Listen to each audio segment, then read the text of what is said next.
भानु प्रताप सिंह का संकल्प है भारत के किसानों की सारी समस्याओं का समाधान करने के बाद ही मुझे कोई मार पाएगा।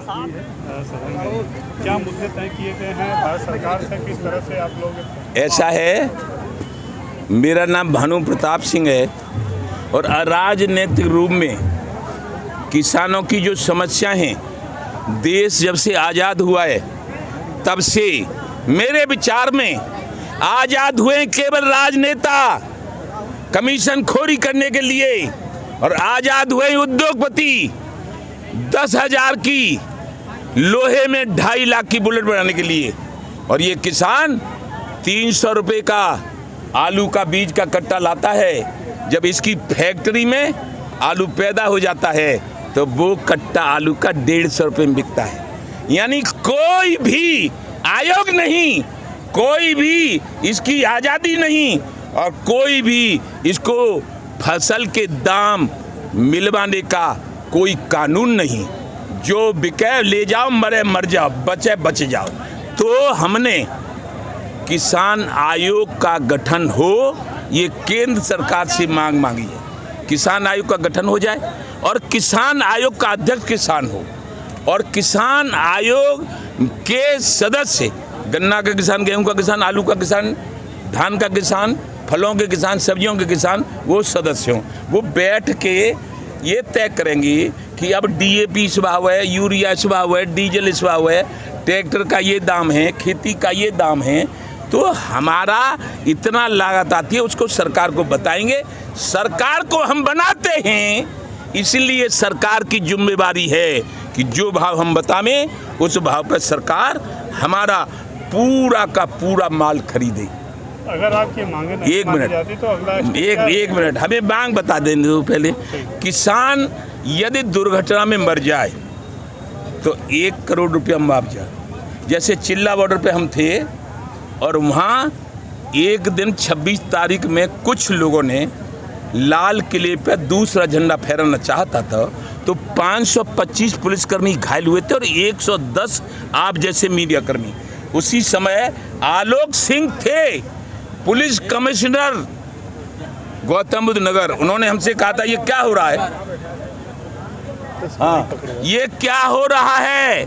तो हमने उसी समय सरकार से मांग की थी कि ये हम कुछ नहीं करेंगे और हम केवल और केवल किसान की मांग और अपनी पुलिस के यदि शहीद हो जाए 2 करोड़। मीडिया जो है लोकतंत्र का चौथा स्तंभ होता है, यहाँ की खबर वहाँ की वहाँ। यदि लोकतंत्र में मीडिया न हो तो कुछ नहीं हो पाएगा।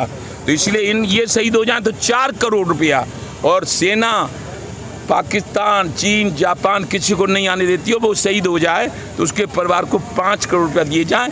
ये हमारी मांग है और हमारी कोई मांग नहीं चले आई, लेकिन आज तक मांग हमारी पूरी नहीं हुई है। इसलिए अब मांग पूरी नहीं होगी तो एक तो हमारा योगेश प्रताप जो हमारा कार्यालय फिरोजाबाद में, इमलिया, उम्बरगढ़, फिरोजाबाद, जो महेंद्र सिंह टिकैत ने हमें जब प्रदेश अध्यक्ष बनाया था तब उस कार्यालय का उन्होंने बनवाया था। उससे तो बोल निकाला है यात्रा वारा लखनऊ, और हम घूम रहे हैं सब जगह। हमने सबसे पहले सोचा कि त्रिवेणी हैं, 3 हमारी बड़ी बड़ी गंगा मैया, जमुना मैया और ये सब मिली हैं, तब त्रिवेणी है।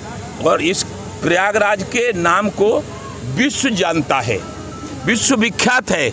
और उसमें भी हमारे जो राजकुमार पटेल हैं जो गंगा पार में रहते हैं, इनका भी रुख हमने देखा। तो इनसे हमने कहा कि हम सब भाइयों को जगाने आएंगे और आपसे भी निवेदन करने आएंगे कि इसको फैला दो कि हमारी मांग पूरी नहीं होगी। तो एक अभिमन्यु तो मर गया था नोटबंदी में, और दूसरा अभिमन्यु अब मरने जा रहा है, लेकिन अर्जुन ने ऐलान कर दिया है कि मांग पूरी नहीं होगी तो 24 में तुम्हारी सरकार नहीं बनने दूंगा, और किसान क्रांति दल से सब सीटों पे लड़ाऊंगा और तुमको हराऊंगा, और किसान की सरकार बना के किसानों की समस्याओं का पूरी करवाऊंगा। और ऐसा है, जितनी किसान उम्मीदें लगाए हुए हैं भानु प्रताप सिंह का संकल्प है भारत के किसानों की सारी समस्याओं का समाधान करने के बाद ही मुझे कोई मार पाएगा। आपने एक बहुत बड़ा ऐलान कर दिया है कि आप किसान खुद चुनाव लड़ेंगे और अब अपना किसान इसीलिए चुनाव लड़ेंगे, राजनीति में 40 साल हो गई। 2 अभिमन्यु थे इस अर्जुन के पास, एक अभिमन्यु तो नोटबंदी में मर गया, दूसरे अभिमन्यु ने आज 1 तारीख से जो इमलिया उमरगढ़ हमारा प्रदेश का कार्यालय है, वो प्रदेश अध्यक्ष बन के उसने इमलिया से लखनऊ को कूच किया है।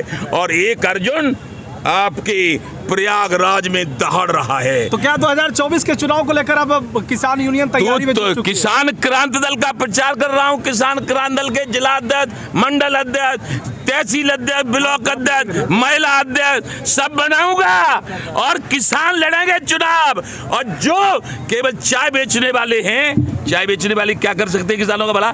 1 रुपए की डाली पत्ती पत्ता और 10 रुपए का बेच दिया। उन्हें क्या मालूम है किसान का क्या होता है? चाय बेचने वाले अब भारत की राजनीति नहीं कर पाएंगे। हम कह रहे हैं ये बात, चाय बेचने वाले नहीं, ये भारत के 80% किसान हैं। बंजर भूमि को जोत कर जो फसल पैदा करते हैं, ये फसल देखो ये पैदा करते हैं, वो फसल पैदा करने वाला ही अब राजा बनेगा। राजा फसल पैदा करने वाला राजा बनेगा और वो सबकी समस्याओं का समाधान करेगा। क्यों? कि जब किसान पे पैसा होगा तो किसान पालिश करने वाले को 500 रुपये देगा।